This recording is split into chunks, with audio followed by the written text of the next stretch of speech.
Hello. So, what is Only Time Will Tell? Only Time Will Tell is a grammar story about future forms written by me, Anna Britanna. It is a loosely autobiographical story in the sense that I was once a teenager in the early 90s. I went to a similar kind of school, studied the same subjects, and at the time was considering going to university, which I then did. The story is told in the words of Lucy, a mother in her 40s, which I also am, and her teenage self through recently rediscovered personal diaries. Memories of the girl she used to be allow Lucy to re-evaluate her life and her own self-esteem. Now I would like to read for you an extract from the preface. Dear Diary, it's been a long time since we last spoke, hasn't it? I never meant to abandon you, old friend, but, life sometimes gets in the way. I remember when my mother gave me my first diary when I was 16.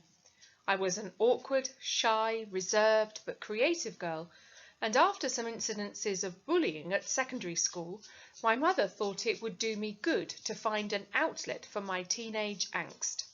Secondary school had not been a great experience for me. I didn't seem to fit into any of the cliques. I was not cool enough, pretty enough at all. Sixth form college will be like a new chapter in your life, my mother said assuredly as she pressed my first diary into my hands.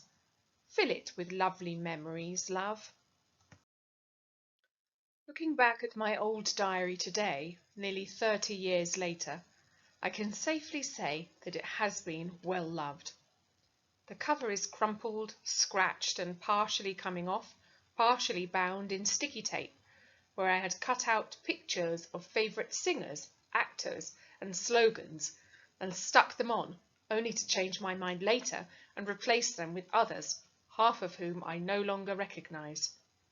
It is stuffed intermittently with old family Polaroid photos. My mother kept it all these years in a bag in the attic, along with my old school reports and project work. She finally asked herself what the point was of her having it all, and gave it to me to do with it what I wished. The school reports went straight in the bin. Dry, standardized comments from teachers who knew me little and would remember me even less were no longer of any interest to anyone. But the old diaries, creative writing, and clumsy pictures brought back to life the girl I used to be, full of friends, mishaps, adventures, and more than the odd embellishment of the truth.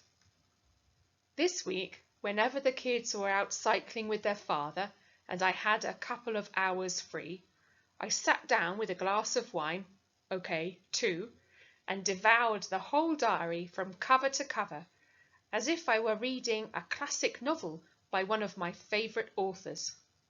It told the whole story of my college career, the first days, meeting new friends, getting used to different rhythms and responsibilities, homework, exams, projects and plans, many of which never came to fruition, but hey, you've got to have a dream, haven't you?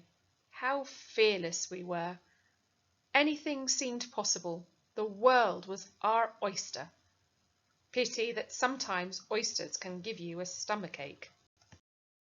Although much of what I wrote was very self-indulgent, I miss having the time to just think about myself. I've spent the last 15 to 20 years thinking mostly about my family's needs, but now soon my daughter will be 16 herself, and I'll be the one giving her a diary to write her own story. And then, what of me? What do I do now? What is important to me? I can think of no better way to restart my diary than to look back at some episodes from my first ones and reflect on how far I have come, or not.